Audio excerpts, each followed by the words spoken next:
بسم الله الرحمن الرحيم والحمد لله رب العالمين والصلاة والسلام على سيدنا محمد وعلى آله وصحبه أجمعين اللهم إنا نستهديك لأرشد أمرنا وزدنا علما ينفعنا أما بعد فنكمل في دروسنا من كتاب نور الإيضاح ونجاة الأرواح للشيخ حسن بن عمار الشرنبلالي رحمه الله تعالى فوصلنا في باب ما يفسد الصلاة. Nous continuons dans notre cours à partir du livre Nour al-Idah wa Najat al-Arwah du Cheikh Hassan ibn Ammar al-Shurunbulali, qu'Allah lui fasse miséricorde. فكما تكلمنا غير مرة أن الفساد والبطلان في العبادات بمعنى واحد أما عند الحنفية في المعاملات الحكم يختلفان. Lorsque l'on parle de ce qui annule la prière, lorsque l'on utilise les termes en arabe al-fasad ou al-butlan, c'est dans les chapitres des adorations, les deux sont dans le même sens. Si on dit ma yufsidu salah ou bien si on dit ma yubtilu salah, ça signifie la même chose.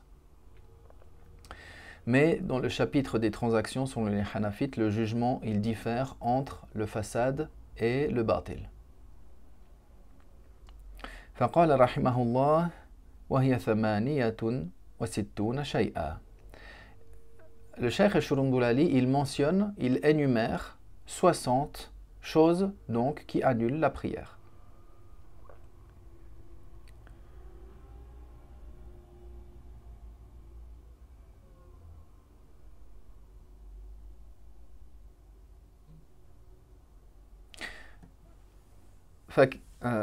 فكما تعلمون العدد هنا للتقريب والتيسير. Comme vous le savez ici, lorsque, comme on l'a vu également dans d'autres chapitres de ce livre-là, lorsque le Cheikh al-Shurunbulali énumère certaines choses, alors il les énumère de manière approximative pour faciliter l'étudiant à la mémorisation, et ça ne veut pas dire que c'est restreint exactement à ce nombre-là. فقال رحمه الله الكلمة ولو سهوا أو خطأ. Il mentionne que de parmi les annulatifs de la prière, la parole, qu'elle soit par inadvertance ou par erreur, فالسهو في الجنان يعني ظن أنه خارج الصلاة. أما الخطأ في اللسان يعني هو يعلم أنه في الصلاة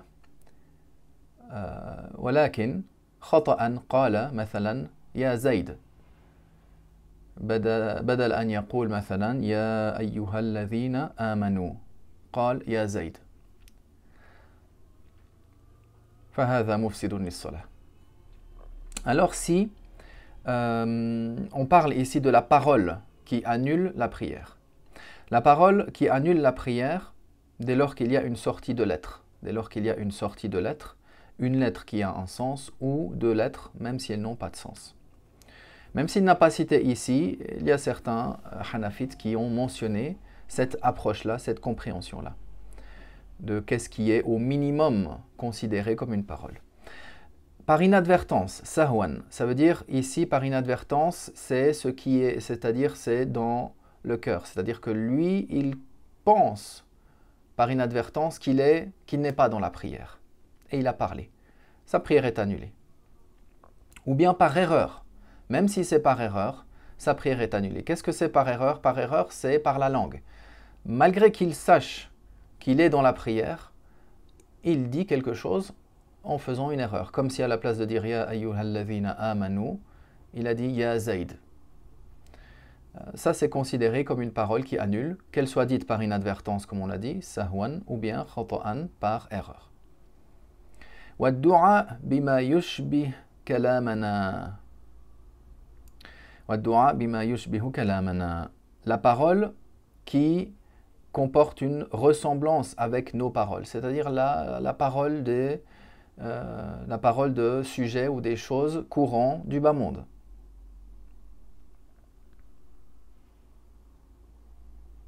Les savants, ils ont mentionné ici, comme règle, comme point de référence, que une chose qui est demandée, le dua, c'est lorsque la personne, elle invoque, lorsque la personne, elle demande. Donc, si la personne, elle demande quelque chose qui ne peut pas être accordé ou qui ne peut pas être donné par autrui, c'est-à-dire par un être humain, alors, c'est-à-dire que c'est donné uniquement, c'est accordé uniquement par Dieu, alors la prière n'est pas annulée. Mais s'il fait une invocation dans laquelle il y a une demande, dans laquelle cette règle-là s'applique, c'est-à-dire que il se peut qu'un être humain réponde favorablement et lui accorde ce qu'il demande, alors cela est considéré comme un annulatif.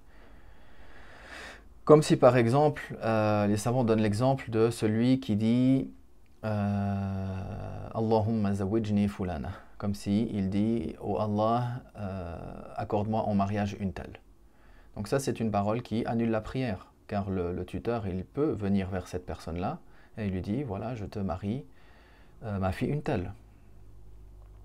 Ça c'est ce qu'ils ont énuméré comme base à partir de cette question. Après dans certaines paroles, il y a des divergences, certains ils les ont considérées comme annulatives et d'autres non. Wassalamu bi niyyatil tahiyya walaw sahiya. Le fait de le salam,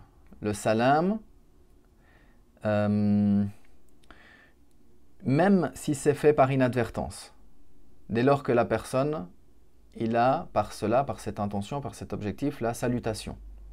Si quelqu'un lui dit Assalamu alaikum wa rahmatullah, et lui, même si c'est par inadvertance, il a oublié qu'il est dans la prière, il dit Wa alaikum assalam, sa prière est annulée.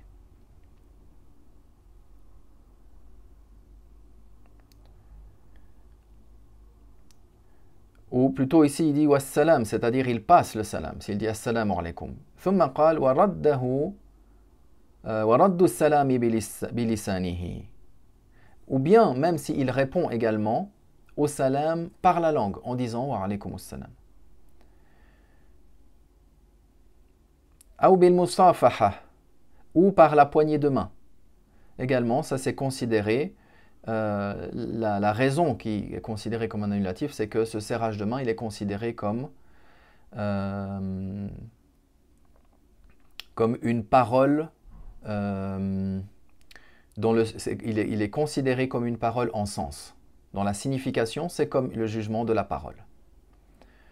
Donc même si quelqu'un, il tend la main et il passe le salam, et l'autre qui fait la prière, il tend la main, il répond en serrant la main au salam, il répond par le serrage de main, par la poignée de main, sa prière est annulée.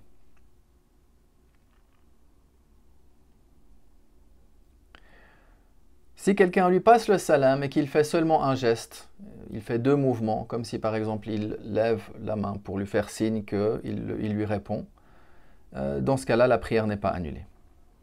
Wal amalul kathir, les actes nombreux.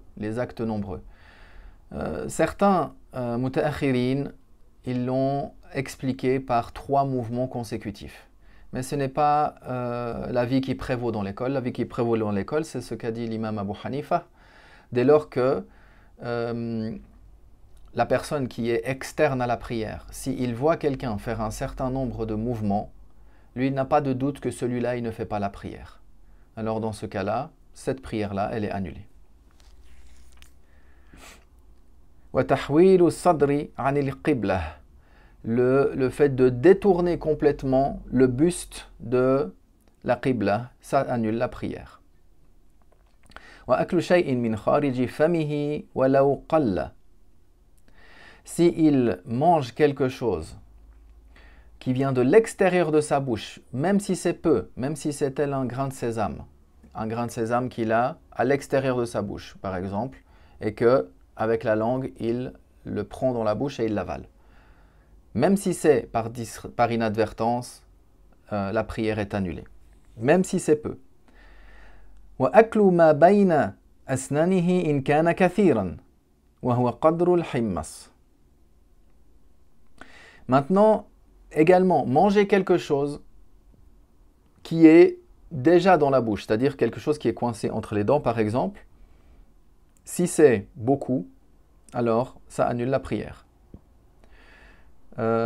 L'équivalent du pois chiche. Le pois chiche qui est sec, pas le pois chiche qui a gonflé, qui a été trempé dans l'eau, mais le pois chiche qui est sec, cette équivalence-là. Si c'est moins que ça, si c'est moins que l'équivalent du pois chiche, alors, et qu'il l'avale, il mentionne aussi les fuqaha, il l'avale sans faire de nombreux mouvements. Parce que si il fait ça, ça c'est considéré comme de nombreux mouvements, ça annule sa prière.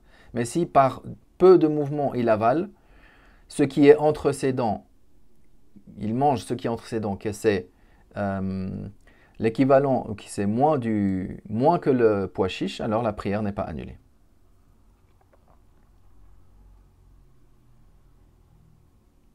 C'est-à-dire, en d'autres termes, si la nourriture, là on parle de ce qui est, parce que si c'est à l'extérieur de la bouche, qu'il l'a fait entrer dans sa bouche, même si c'est en petite quantité, la prière est annulée. Si c'est une nourriture qui est à l'intérieur de la bouche, qui est considérée comme beaucoup, avec beaucoup de mouvements, ou bien que cette nourriture, elle est considérée comme beaucoup, même si c'est peu de mouvements, ça annule. De même que si c'est moins que le himmas, que c'est moins que le pois chiche, mais que c'est par beaucoup de mouvements, ça annule. Donc le seul cas de figure qui annule, c'est lorsque c'est dans la bouche, cette nourriture elle est dans la bouche, elle est inférieure à l'équivalent du pois chiche et qu'il fait peu de mouvements. Dans ce cas-là, la prière n'est pas annulée.